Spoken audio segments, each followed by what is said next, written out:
The brand new Cricket Captain 2024 statistical web application is now live. This is really awesome because it's taken me a long time to build. You've already got the Power BI dashboards that the members that have signed up have got access to and are using to enhance their game and have more statistical capability within it. So to get away from the fact that that needs Power BI, which is sometimes awkward to download and works on a VBA script, using Python, we've built this. The ultimate Cricket Captain 2024 dashboard. And it is super easy to use. So what I'm going to do today is I'm going to take you through the dashboard, how to use it, how to get it. If you are a member already and you use the Power BI version and you love that, just keep doing it. It's available to anyone that becomes a member on the channel, such as this. So to sign up to it, all you do is go to the buymeacoffee.com/leadingedgepod, and if you scroll down, you will see the Cricket Captain 2024 stat pack. Click join, and you are part of the team. That will unlock every single post going, and more importantly, the last one, which is the Cricket Captain web app, is here. And this takes you through all the different features, including the link to be able to access it.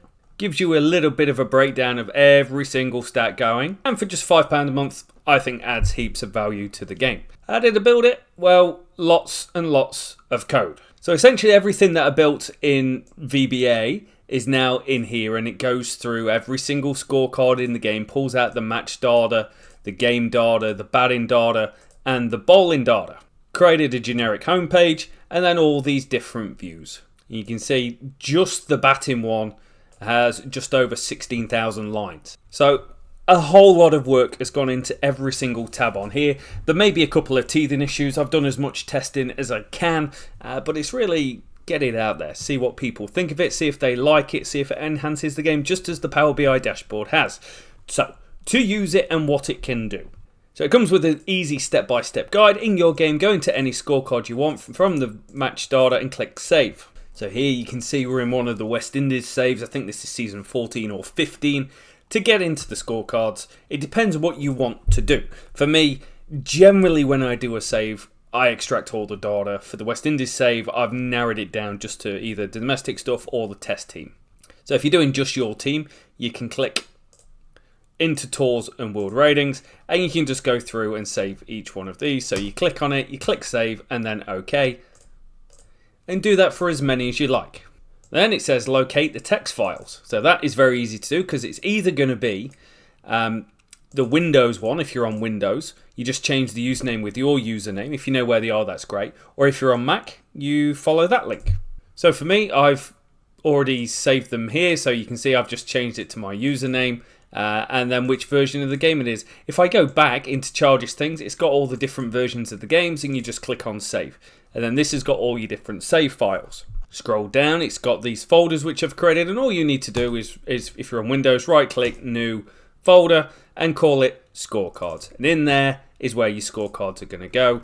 To move them across, all I do is click on it, Control C. If there's more, I click on them all, and then I go into where I want to put them and paste them, Control V. And essentially you end up with all the data of your game in one single folder. What you can also see is I save a save file after every single season. So this, for instance, is as soon as it hits around the end of March, normally the 31st of March, I save and exit. I go into the save folder, and you can see I just created season 33. I Control C, Control V, creates a copy, and then I rename it to the next season. So that would be season 34. So once you've done that, all you need to do is drag and drop the files. Easy, click Browse Files. It will take you straight into this. Now, it doesn't have to be this folder link. I've just made a generic one that works for most people. You can see I've been doing some testing. So with Australia, I've got one called Save/Oz. So you can go into any of these. But essentially, you press Control A to select them all and click Open. Then you will see that happen very quickly. This is, I'm a bit ahead of the game, but there's 33 seasons there, and then click Process Scorecards, and then essentially what it's doing, it's going through those initial parts of extracting the match, the game stats, the batting and the bowling, and now you are ready to go. All the tabs are complete. So I'm actually going to start bottom to top, and it's because I quite like this. So I've created an Elo rating system. I did a video on the channel a while ago about creating one for the County Championship. I've replicated it in Cricket Captain 2024. This has got backward compatibility, so as long as you can get the scorecards out of the game on any PC version, you are pretty much good to go. So here you can sort it by different formats. So I'm going to look at first class. It gives you a breakdown of Elo ratings match by match. So this is where each team starts on 1,000 points, and they go up or down based on their points and the opposition points. Everything's given a format match number and an overall match number, and you can see the variance of different results have an impact, and you can see the margin. Gives you the current rating Elo system because I've changed it to first class. You can see the current Elo rating system, what their max was and what their lowest was, and then it gives you a breakdown over time from when it first started based on the format match number. So you can see that here Western Australia, not Western Australia, Queensland at the bottom, if you double click on it, it just amplifies just that one. They're on the rise a little bit. The red team, South Australia, they're on the downturn. And then it shows you the monthly leaders by different formats. So if I go up to my filter, these are great to work with. You can sort by team, opponent, format. If I go to all formats, I can see the monthly Elo leader for every single format. So test match, T20I test match, ODI, one day, first class T20. All those things are automated, so it takes them from the scorecard, so you no longer have to update the different formats. And then it tells you how many months at number one each team has spent since the start of the game. If at all your data ever looks a bit wonky or is got stuck, you can go up here, you can click clear cache, and just means something might have got saved in the wrong place, and you can start again. And anytime you need to, you can just go into your save and you can just load the file. So every single time I do a game, I literally just do that. It takes about 2 seconds to do, and we're straight back in. Next one's the domestic tables. So here it gives you the option to either load a table, because once you click save, it saves a CSV file to that scorecards, and it will be able to pull out the old data. But you can add any league on the game, any competition on the game. So if I click Big Bash League, it brings up the teams from the Big Bash Leagues, auto-populates the played, and then you just need to go through these. So seven wins, press tab, 3 draws, they get 14 points, yada yada yada, fill it all in, and then you can put where they finished. If I just load a previous one, and that's got absolutely everything. It's got the County Championship, Royal London Cup. It's got every competition, even in South Africa. It's got all 5 competitions in India. It's got all 5 competitions and the different groups that people are in as well. So I've just gone in, browse files. As soon as you save one of these, it saves as a CSV called tables. I've loaded that up, and now I can see the historical data. I can break it down by team, by competition, and the positional data and the historical summary of these teams. Head-to-head record, format, team and opponents, you can break this down by, but it gives you essentially, if I'm managing Adelaide, I can see how I've gone against every single team in history. Otherwise, in this case, I'm going to be Hobart, and I've had a tough time of it against Melbourne Red. So now I can see the record against Melbourne Red, and it brings me back all the previous games, the player of the match, and the results. Records tab, I think, is actually pretty cool and is a big enhancement over the Power BI version. So this is broken down into 4 tabs. You've got batting, bowling, match, and game records. Again, can be broken down by format. So if we just want to look at first class cricket and test cricket, we can see obviously that Peter Hanscom's got the top score of 238, and it gives you all the details around that. It gives you a 99 not out club, someone that's ended up 99 not out. Carrying your back club, so someone that's scored, who's opened the batting and has ended up not out at the end of the innings when the team is all out. 100 in each innings, Khawaja, Matthews, Labuschagne, the highest scorer each innings. And then there's a century analysis, which is runs per ball. You can look at any of these. You can download them as PSG. You can pan. You can zoom in and out. One thing I really like about it is if I want to look at these innings up here, down here, so anything less than about 150 runs, I can click on it, drag, and I want to look at the ones under 200 balls, and then it creates a smaller snapshot of it. Likewise, again, if I want to keep digging deeper and I want to look at people that's about 150 runs and 150 balls, I can start looking at that, and I can see Nasanka 118 runs off 127 balls. Really cool stuff. Bowling records, It carries over your formats, so you can see that Cummins and Doggett have done really well. 5 wickets in both innings. Best bowling performances per match. Match record, so biggest wins by runs. New South Wales beat South Australia by 444 runs. Biggest wins by wickets. There's not a lot of 10 wicket wins in the game, which is quite interesting. Wins by an innings, and then sorted by the most amount of runs. And narrowest run victories. Here it's 57, but most games you always have a 1 or 2. And narrowest wicket victory. And finally, highest team scores that someone scored. Lowest team scores all out. South Australia, you've had a mare all out for 82. Highest successful run chases. India, 540. Little things like that. I can see that the margin isn't showing quite right there, so I'm pulling through the wrong column, but I'll get that updated before it goes live. And lowest first innings score, 144, where they've gone on and won. Player rating, so this is done off the Cricket Draft algorithm that they put in place. It was the one we used in Power BI, except it's a bit easier to see here.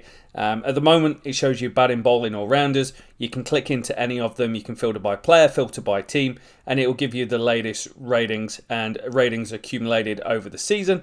If I want to break down into Steve Smith, I can see his performances across each of the different teams or formats. If we look at it purely from Australia, we can see that his ratings per game is actually on the decline, and his rank trend is on the decline. It's gone from 6th and he's currently down in 98th. Same for bowling and same for all-rounders. International ratings, I load these after every single season.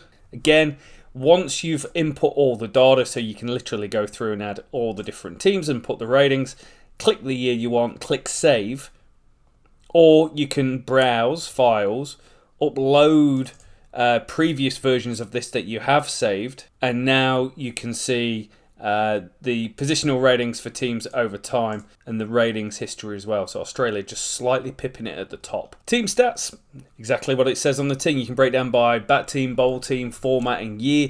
You've got the batting and bowling statistics. So I'm in this pretend save, I'm managing Australia and I can see all the Australian stats. If I want to compare us to other teams in the game that play test match cricket that have played against us, we can see our stats against them. Team batting average versus team strike rate. India way and above everything else. And then you can break it down by season, and every season it gets a plot on here, so you can see Australia 2025, pretty good. Australia 2024, not so good. Opposition stats, location stats, position stats, and you can do the same with the ball as well. So we can see India's bowling attack by far the best. England's by far the leakiest. And year on year, India's absolute dominance, whereas our 2024 bowling attack, a strike rate of 63, economy rate 4.05 is very poor. But then you can look down by different metrics. There's now an all-rounders tab as well. So let's say you're in the hunt for an all-rounder from the domestic game in T20 cricket. I want someone that scores at over a 131 strike rate and takes a wicket every 14 deliveries. And they've taken at least 5 wickets. If we want to, we can either put a batting average on it. So maybe someone that's averaging at least 10. And we can see there's Chris Jordan, there's Webbigan, Jacob Bethel and Rogers. Gives you the strike rates, hundreds, 50s, runs, matches, everything else. How many man of the matches that they've got. Season analysis. Again, a scatter graph so you can help to plot people. And then by far the meatiest of the tabs that takes up the most amount of processing power is the batting statistics, because this is a hell of a lot of data. I could have made it a lot simpler, but I wanted to give people the option to be able to look for an opener and go, hey, I need a first class opener that's going to come in, because it can be quite hard in the game sometimes to work it out. Who's the next cab off the rank that's an opener? You keep scrolling and scrolling. But here you've got every single opener very quickly in first class cricket that you can take a look at. Then you can start putting your other metrics against it. I want someone that scored at least 528 runs, because that seems like a reasonable number. Gives you the format record, so if you're looking at different formats and you're looking at an individual player. So just looking at Cam Green through these 2 seasons, I can see his career stats. Then I can see a breakdown of the different formats that he's played in. T20I, first class ODI, test match T20 one day, season statistics, average and strike rate. I can see his latest innings and how he's going. I can see actually that in first class and test cricket, he's not had a great time of it lately. Average runs against opponent. So he's got a career average of 40 across these 2 formats, but the bulk of his runs have come in domestic cricket. It doesn't average that much against Sri Lanka, against India, against West Indies. You can look at the different locations where he's been playing. If it's an international game, it's got the country. If it's a domestic game, it's got the team that he played against. What he averages each inning. So interestingly enough, really poor in the second and fourth innings of games. Position stats, so he's bossed it at number 3. Poor at number 8, don't know what he's doing there. But at number 4, pretty good. You can see his cumulative stats and average, so you can add multiple players in here. So you can see who's reaching runs at a certain point. Let's say you've had a great player and you want to go, oh, how many runs has this guy got in comparison to the first 30 innings? You can use this to have a look there. And then I quite like this view as well. You can look at the block stats of someone to see how they're actually going over time. So I just changed it to his test match average. And you see his test match average is only 31. Between 10 and 19 match range, he averaged 21. So that's quite a downturn. But then averages about 36 in the other ones. And you generally see a lot of trends like this. You get a couple of blocks of games where they're really big, and then blocks where they're way off. And everything that's there is available for the bowlers as well, so you can do this to your heart's content. So this is my West Indies save loaded up through to 2039. I know I'm past that on the save game, but I just didn't want to go to 2056 where I'm actually at in the game and throw any spoilers in. But you can see heaps of stuff here. You can see player of the match, wickets per match, 5 wickets, 10 wickets, economy rate, strike rate, average, and then all the generic ones as well. You can see a plot of economy rate versus strike rate analysis for your players. I'm going to do that, and I'm going to look at bowlers for the West Indies that's taken over 100 wickets, which in 2039 only gives you Thorne, Gamroot, Ned, Anderson and Seals. But it is a really good visual to go, okay, economy rise, Ashmead Ned was on a different level to everyone else, going at 2.61. Jaden Seals had a strike rate of 55, but Gamroot had a strike rate of 45. Anderson's got a strike rate of 46, so it helps you plot people in terms of what sort of bowler they are. So if you're looking for someone from domestic cricket, you can go, oh, I need someone that's this sort of guy, that's economy rate of this, strike rate of this, and very easily line it up. And then just breaking it down further, so I'm going into Anderson, Thorne and Gamroot. Because I've selected 3 names, you can see it gives you plots of wickets per year and gives you a legend to see how they're going. Also, if you go all the way down, you get your location, you get your position, you get your innings, but you also get cumulative over time. So it takes a while for a player to average out and work out what sort of player they are. So Gamroot, his economy rate ended up being quite high, but it was up and down a little bit. Same with Thorne. It took him about 83 innings before he came this guy and have a level of consistency. And same with Anderson as well. Strike rate is actually pretty straightforward the whole time, actually. You can see as soon as they find the level, they're there. And cumulative average, they're pretty much in line. It ups and downs a little bit, but after about 18, 20 games, 23 games, you know what you've got. And it gives you block stats as well of bowling average per period. So between innings range 100 to 119, Gamroot was on fire averaging 19. So that's it. It is ready to use. Like I said, if you've got the Power BI version, you can keep using that. That's yours. You've got that. But essentially, this is now available for anyone that wants to use it. And I do have plans for lots of enhancements in the future. But if you do have any, please contact me through the Buy Me a Coffee site or comment on this video below. Even going through it, I've picked up a couple of things I'm going to make minor amendments with. One thing I'm going to build out is a duplicate. So something that recognises duplicates and allows you to change people's names here to make that a little bit easier. Well, essentially, that's it. I hope you enjoy it. I hope it gives you as much enjoyment as the game does me. We love this game. That's why you're watching these videos. That's why I create these videos. It's a game that's, although sometimes is a little slow in the development phase, it still gives us a huge amount of joy. So kudos to the guys that make the game. And I hope this, enhances your game like it's enhanced mine. It's enabled me to create YouTube videos based on using stats and data in the game and trying to make data-driven decisions. So thank you so much for watching, everyone. I hope you enjoy it. We'll catch you soon. We'll keep rebuilding West Indies, and you never know, maybe one day, somewhere, somehow, we actually end up winning something great. Thank you so much for watching. Thanks for the support. We'll see you soon.